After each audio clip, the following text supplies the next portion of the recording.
Hi, this is Brett Ingram, entrepreneur and award-winning product creator, and today I want to share with you why every entrepreneur needs an interest outside of their business.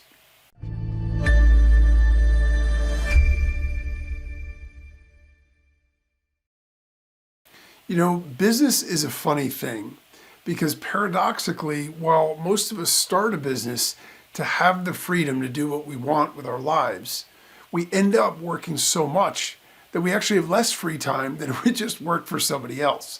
But of course, it's not quite that simple, right? I mean, at the same time, if we're doing what we really love, then is it really a bad thing? I mean, it's like the old saying goes, right? If you love what you do, then you never work a day in your life. But seriously, it is important to have something that we enjoy that's outside of our business. You know, of all the things that we're doing all the time, as passionate as we are about our business, it becomes to a level of unhealthiness. And, you know, there's some potential pitfalls and challenges with that as well. You know, I started my business off part-time. When I had started my business, I was actually, working full-time. I had a family at home, house, mortgage, car payments, all that kind of stuff. And I was working a full-time job. And I was also going to graduate school at night. And so, I was sort of just trying to find time when I had hours and minutes and whatever to be able to squeeze in to be able to do it. And so, I was able to sort of incrementally build it while I was doing the other things. And I was running myself into the ground, but I knew that that was short term because I wasn't all in on anything, right? I was doing the job, but I knew my plan was to leave. I was doing the business, but I didn't have enough hours to work it. So it was a little bit simpler in that way. I knew it was short term. I knew I wasn't going to be doing that for long periods of time. And so I was very excited when I got to the point when I was able to go full time. Because when it started to grow and things started to get to a point where I felt like, okay, I can, stop working for somebody else and I could really finally, put my time into this and really dig in and work it full time. And, that's going to be great because I'm doing exactly what I want. And, that is what I did. And I really did enjoy it. For the next couple of years at that point, all I did was work, really. I spent time doing all the stuff outside of work that I had as obligations in my life. I mean, obviously I had kids, so, we had birthdays and friends' birthdays and family birthdays and stuff like that. We had soccer games. My kids play sports, and so we had soccer games. We had school functions. I would chaperone field trips and things like that. But the problem was, while I was doing all of those things, and so, it looked like I was a little bit more balanced, in truth, I was always thinking about what I had to do next in my business. And if I was too far out of it or too long away from it, I started to get really irritable because I felt like I was falling behind. I felt like there are all these things that need to be done that if I could just do them, I'd be able to get further faster. But it's important to recognize the fact that in business in general, while there is a certain requirement for speed, right? We can't do everything super slowly because we'll be out of business. At the same time, there is no finish line, right? There isn't going to be a day that you're going to get to a point and just say, oh, I've arrived, so now I can kick my feet up. So that's a sort of a fallacy that sometimes entrepreneurs get where they feel as though if I just get to this level, then I'll be able, but that will never happen because at that level, there's another level. And there's the fear about being able to keep that level. I often quote movies, as you know, and one of the movies that I really like, or I reference movies, one of the movies that I really like is, it's kind of an obscure thing from several years ago. It's called The Big Year. And it has Owen Wilson, and it has Steve Martin and Jack Black. And basically they are birders. They're people who watch birds for, it's a hobby, but essentially they do what's called the Big Year. And it's a contest that was designed to see how many North American breeding birds you could see in the wild in a given year. So it starts on January 1st, it goes to December 31st, and it could be anywhere in North America. So it doesn't have to be continental US. It could be Canada, it could be, Mexico, whatever, but it has to be in North America, and it can be on the islands or whatever. And so the idea is you need to try to find them, and it's just a contest. There's no prizes, there's no, and it's all in the honor system. You don't even need to prove that you saw the birds. If you hear the bird and it can recognize its call, if you see it, some people take pictures of them, but they travel it's a real thing, and people travel all over the country doing this, particularly following storms, because the storms will force all the birds to the shore. But the point is, the Owen Wilson character in there is the winner of the big year from the year before. And he sets the record. No one's ever seen it, 700 and something birds. No one's ever done that many in the history of the big year contest. And so he goes out, and he has a wife at home, and they're trying to have kids and everything else. He has a construction company. So he's supposed to be relaxing now because he's achieved his target. And he won the big year. And so he goes out a couple of times early in the year, and he notices there are these couple of guys that he sees all the time. So he starts to worry that maybe somebody else is going to be trying to beat his record and do their own big year. So then he's out there, and his wife says to him, I thought, like, you said you were never going to do another big year. And he says, well, yeah, I know, but that's before I thought somebody might beat my record. So, there was no finish line for him. He already won. And he's still out there doing it again. And he ends up, basically getting a divorce, or, they separate or whatever, because he's so interested and focused on doing this big year that he doesn't focus on the things that the rest of the things in his life. And so the idea pertains really well to business, because as entrepreneurs, it's not like there's a finish line. What we need to do is we need to find a better way to strike a balance so we aren't totally obsessed with business all the time. That's not to say there aren't times, there are periods of time where you need to cram, right? Just like if you're in school and you got a final exam, you're going to work a lot harder. You're going to study more those few days. You have to for that test. But then what? You get to relax. You get to kick back. So it isn't always the same thing. And so I was working so much, and I was obsessed with it in the sense that I was thinking about it even when I wasn't working. And so I should have been more present in the moment for these other things, but that's just, the way that it was. And, there's two main problems with that. One is, you're not in the moment and enjoying life. Life is passing you by, and you're so focused on trying to get back to the business and get back to what you need to do, that when you are actually doing other things where there's no option to do business anyway, instead of enjoying it, you're fixated on getting back to it. So, it's super important to be able to enjoy and be in the moment for the things that we're doing, so we experience life, and so we feel that richness and fulfillment, because that's where that stuff comes from. But the other problem, and this is a little bit sneakier, it's a little bit trickier, is that when times are good, it may feel okay to be all in on your business. You feel like it's growing. You feel like this is working. See, all of my effort is paying off, and you feel really great about that. But the problem is, if it flips and you start to struggle, you're still working just as hard. So it's not that you're not working hard enough, but sometimes things happen. And when you start to struggle, you now have no outlet. There's no escape. So the problem with that is, then it starts to get into really sort of tricky stuff like, I don't feel good about myself because I'm doing this and this is all I'm doing and it's not even going well, and is that my fault? And all of these other negative emotions. And that's not a great place to be. You know what I mean? If we have that balance, we have other tempering forces. I know some of the darkest times that I've had professionally, when I've gotten out there and connected with other people or did other things, it totally adjusts my alignment, my frame of reference. I'm no longer so fixated on this like it's life and death that, I can get over it and I can figure it out and I can work that. So it's super important to be able to do that. I mean, we love our businesses, but, business is not who we are, right? It's not our entire life. It's just what we do. It's literally just what we do. It's our occupation. We're an entrepreneur. We're a business owner. It's not who we are, and it's not our life. And so we need an identity, and we need a life that's outside of it in order to feel balanced, whole, and fulfilled. And that's regardless of how much money we make. There aren't enough yachts you can ski behind, by the way. That's a reference to Wall Street. In case you didn't pick that up, I know I use it a lot. The awesome movie Wall Street. So the thing of it is, you can only get fulfillment by doing things that make you feel happy. And so working in your business, working on your business may be a source of joy, and that's great as one thing.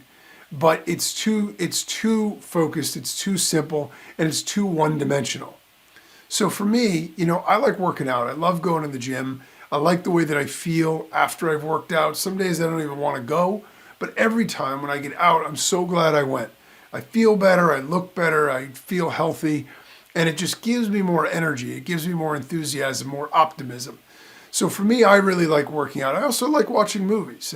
Big surprise. Quoting them all the time, referencing them all the time. I really enjoy watching movies. There's nothing better than a nice 2-hour escape where you just disappear into another world, think about nothing and be immersed in this experience. And then, you can come back to life and everything is back to where it was. I also like playing video games, although full disclosure, I don't really have a lot of time for that. So I haven't been doing a lot of video games lately. I like watching sports. So for me, even watching like NFL football, I'm a New England guy. So Patriots, Celtics, Red Sox, those are my teams for better or worse. And so I love to watch sports, on TV or live. I like to travel. I like to cook. It doesn't need to be one thing. It doesn't need to be the same thing. For me, one of my outlets that's sort of a creative outlet is this podcast. I love doing the podcast because it gives me an opportunity to be expressive and to connect with, an audience and connect with other people and hopefully share some stuff that helps. And if I can make one little bit of a difference to anybody, then that's awesome for me. I feel great about that, and I feel great about that for you. So it doesn't need to be one thing. It doesn't need to be the same thing all the time. But it does need to be something that we do for fun, that we do for ourselves, and that we do for relaxation, where we can totally get away from it all. So, if you need, some brainstorming ideas, one of the things is because I don't actually have one really strong hobby.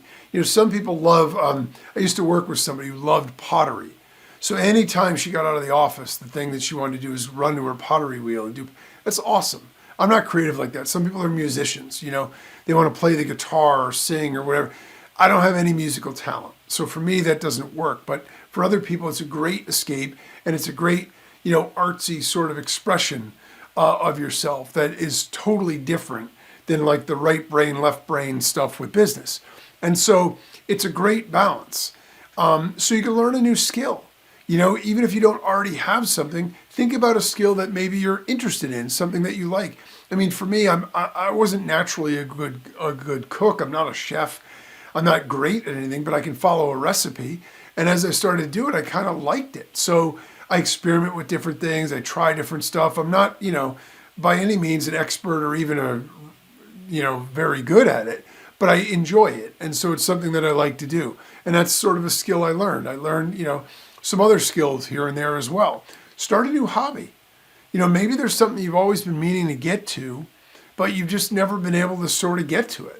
Whether it's stamp collecting or coin collecting or, baseball cards or, whatever it is, comic books, any kind of hobby, woodworking, or I used to, as a kid, one of the things that I loved to do, my older brother taught me, is we'd buy those model rocket kits from the hobby shop.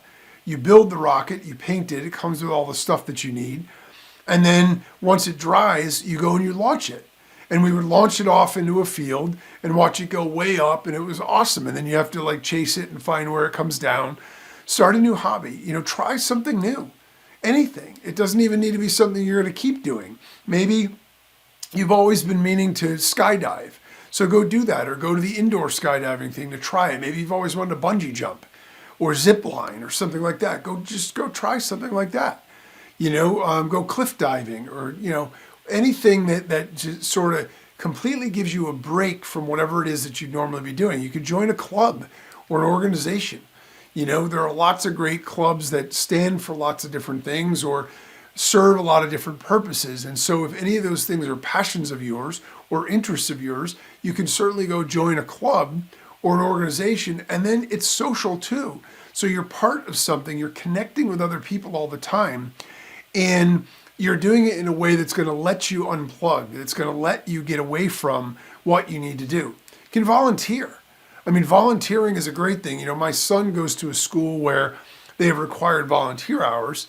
And, you know, while I'm not crazy about the whole required thing, I get it. I mean, kids would rather do other things. But the act of volunteering is great because while it might be an effort to get it going, once you actually start doing it, it feels really good.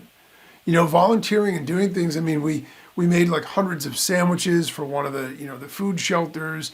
We, you know, my son he's like given his time to ref like local basketball games at one, you know, one of the parishes and things like that.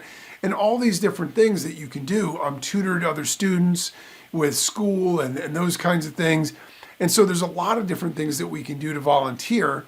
And though they're all things that make us feel really good, they make us feel whole. They make us feel connected to the world.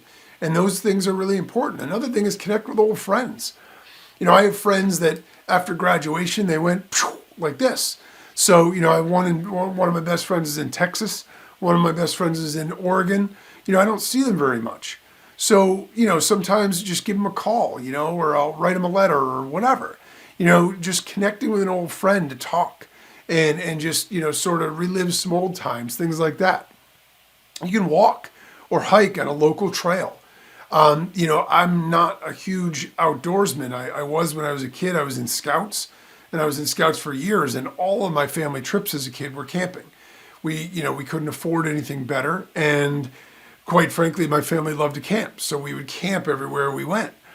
And, you know, it's great to just get outside in nature. And, you know, we have a dog, so one of the things that we did is we looked up local trails.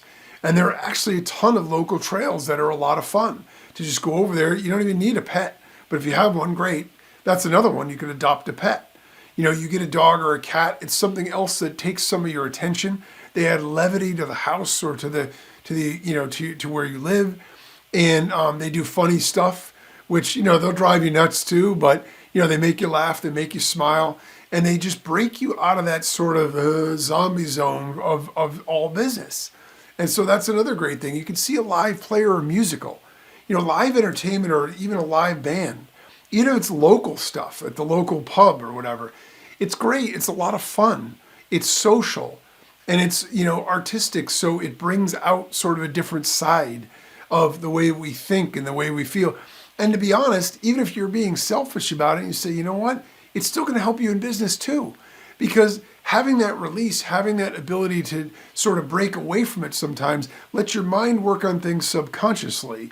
And oftentimes we can come up with solutions in the craziest places and at the craziest times for issues that we're dealing with. Go out to dinner. Like literally go out to dinner and sit down. I know since COVID, you know, we very rarely actually go out to eat at restaurants. We used to. And it's something that, you know, I've actually been meaning to do more because I really enjoy it. It's nice not to have to think about cooking and cleaning. Just have somebody come and take your order, be able to eat and talk and just have a relaxing time to eat. You know, join a sports league. I played in an adult basketball league for a few years till I got a little older and got worried about my getting injured. But there's like cornhole leagues, there's, you know, ping pong, there's anything you can imagine. Pickleball is huge now. And we just got, as a family, got a bunch of pickleball rackets and balls. We have pickleball courts right near us. And it's a great sport that you can play. You don't need to be super fit. You don't need to be, you know, it doesn't matter if you're young, old, athletic or not, everybody can play. So that's another great one. You can become a mentor or a big brother, big sister. These are great ways to help other people through things that they might need help with, right? If you're tutoring or you're mentoring people, you could help them, and it actually helps you too. Because when you teach something, you have a different relationship with it than when you just learn it yourself. And so becoming a mentor is another great way to do things. Read a book. There are a ton of good books. You know, it could just be harmless, fun fiction that's just a great read, or it could be, you know, autobiographical or biographical, or it could be, something that is even business related if you want, but ultimately read a book, something that's an escape. Listen to a podcast, wink, wink, like this one, for example. And, obviously a podcast, you get to listen to somebody else talk for a while. And you can think about that and evaluate it and decide what works for you and what doesn't. Take what you like from it. And hopefully you pull a couple of nuggets out of an episode that you can use in your life. Or whatever that you can do where you can be in the moment and that it makes you happy. Because the funny thing is, as hard as it can be to break away, with practice, it not only starts to feel okay to do it, but it even re-energizes us.